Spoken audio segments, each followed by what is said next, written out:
President Trump has met with the new mayor-elect of New York City. Yes, the communist, the socialist, the incarnation of Satan himself, Zohran Mamdani. Of course, we all know the name now. Lots of pushback on this individual. Lots of concerning ideas. And he has met with Donald Trump, and it does appear like Donald Trump has kind of whipped him into shape a little bit. Donald Trump using a little bit of his charisma. Believe it or not, this meeting seems to have gone a lot better than a lot of people predicted. I'm just going to kind of go through some of these clips. Now, Donald Trump started off the press conference in the Oval Office by congratulating Zohran Mamdani on winning, and he said a lot of other nice things. But there was a couple moments in the meeting in the Oval Office that were a little bit contentious, a little bit funny, a little bit humorous. Of course, everything that we've learned to expect with the Donald Trump press conference. Take a look. This is how the press conference started off, with Donald Trump congratulating him on being the mayor-elect. Take a listen. A great meeting, a really good, very productive meeting. We have one thing in common. We want this city of ours that we love to do very well. And I wanted to congratulate the mayor. He really ran an incredible race against, a lot of smart people, starting with the early primaries against some very tough people, very smart people.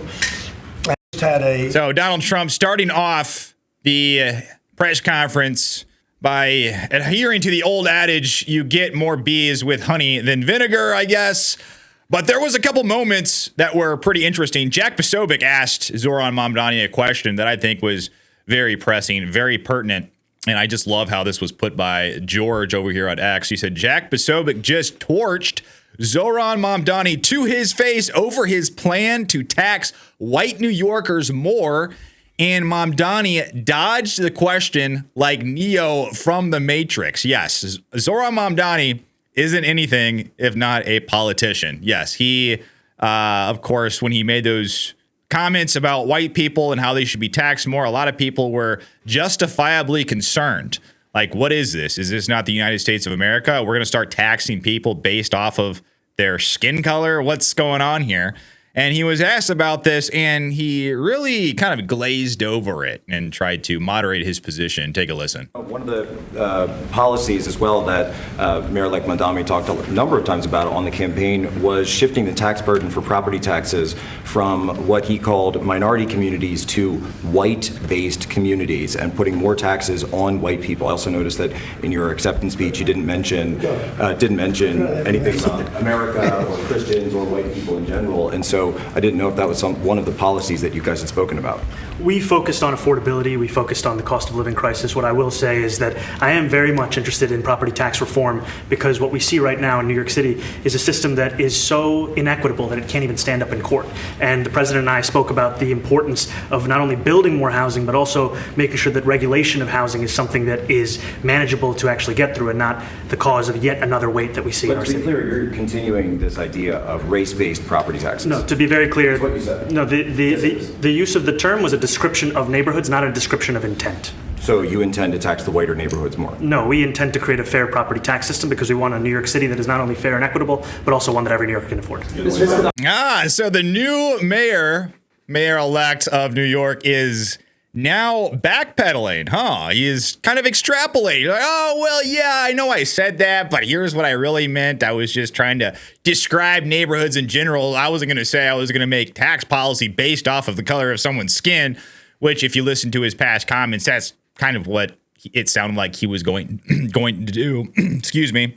But another funny little moment in this press conference, this is probably the funniest one. He was confronted about some comments he had made in the past about Donald Trump. And if you know anything about Zohran Mamdani and his campaign, one of his main antagonists that he used in his campaign was Donald Trump. He was an anti-Trump politician. He ran on getting Trump and kicking ICE out of New York and not allowing ICE to deport illegals and all these other things. A reporter confronted Zohran Mamdani on some of the things he said about Donald Trump. And one of these things is he called Trump a fascist. He asked Mamdani if he still stands by his comment saying Trump is a fascist. And what's really funny is Trump doesn't get angry at this. Trump slaps Mamdani on the arm and says, that's okay. You can just say yes. It's easier than explaining it. Take a look at To this. Stephen Nelson. He asked about your comment calling the president a fascist, and your answer was, both President Trump and I have been clear about our positions and our views. Are you affirming that you think President Trump is a fascist? I've spoken about... That's okay. You can just say yes. Okay. All right. Okay.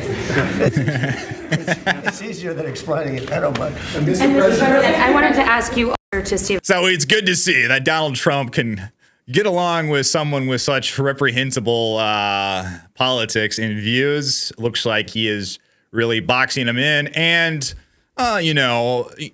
making deals, trying to figure out what's the best thing we can do with the situation we've been put in. He was also confronted about his labeling Donald Trump a despot.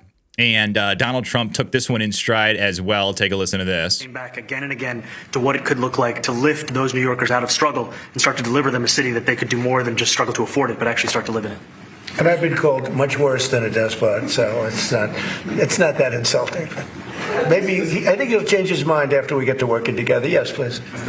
So, Donald Trump has been called a lot of pretty horrible things, including a Nazi and a fascist, which I guess Zohran Mamdani called him.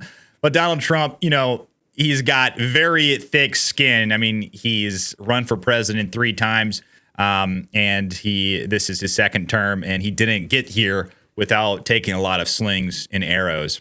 And then the press conference took kind of a turn with President Trump seemingly being pretty nice to Zohran Mamdani. He said that the better he does, the happier he is.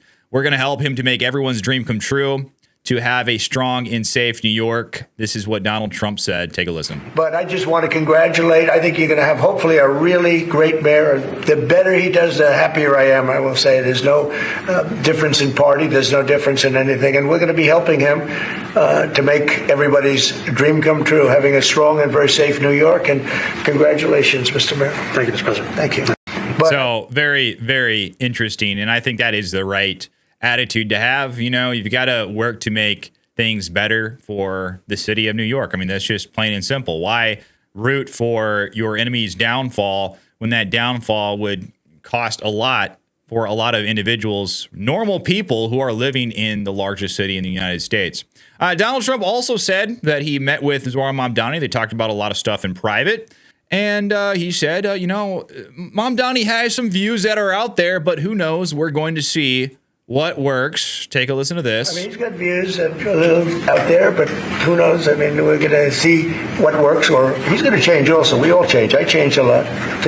From when I first came to office. It's now quite a while ago. It's quite a while. My first term was great. We had the greatest economy in the history of our country. We're doing even better now. We're doing much better now than we did even the first term. And I can tell you some of my views have changed. And we had discussions on some things. I'm not going to discuss what they were, but that I feel very confident that he can do a very good job. I think he is going to surprise some conservative people, actually. And some very liberal people. He won't surprise them because they already like him. I mean, he's got views. So it appears as if Donald Trump, at least in front of the cameras, has the back of Zohran Mamdani. And he's saying, listen, maybe some of his ideas might work. Now, I myself, I'm a lot skeptical. Some of the stuff that Zohran Mamdani was saying about opening up government-run grocery stores and stuff like this, was he saying this just to get some people to vote for him, or did he really believe it? I think that's kind of the question. Because when you start talking about the government getting directly involved in running a grocery store, that's when I start to kind of tune out. Also, another very interesting moment is when Donald Trump was talking about Zohran Mamdani winning the election, and Zohran Mamdani talked about some of Trump's supporters who voted for Donald Trump, who voted for him, how they kind of have some common ground over ending forever wars. And Donald Trump says he has no issues with his supporters backing Zohran Mamdani, saying they share one goal, which is ending America's forever wars. Very interesting comment. Take a listen. If the mayor would like to be here for that meeting, because I know he feels very strongly. I think you feel very, very strongly about peace in the Middle East. I think we desperately want it, and that's something that I shared with the president, that when I spoke to New Yorkers who had voted for the president last November on Hillside Avenue and Fordham Road, I asked them why. I heard again and again 2 major reasons. One was that they wanted an end to forever wars. They wanted an end to the taxpayer dollars we had funding violations of human rights, and they wanted to address the cost of living crisis. And I appreciated the chance to discuss both of those things. He said a lot of my voters actually voted for him, and I'm okay with that.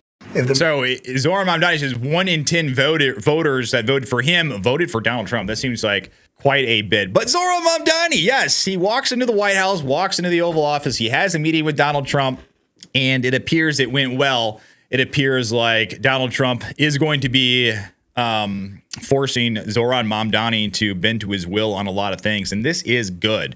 And it's good to see a president that can reach across the aisle and negotiate and talk to these people like they're real people, because that's who we are. We're conservatives. Like, listen, we got to make the best out of the outcome, the situation that we find ourselves in.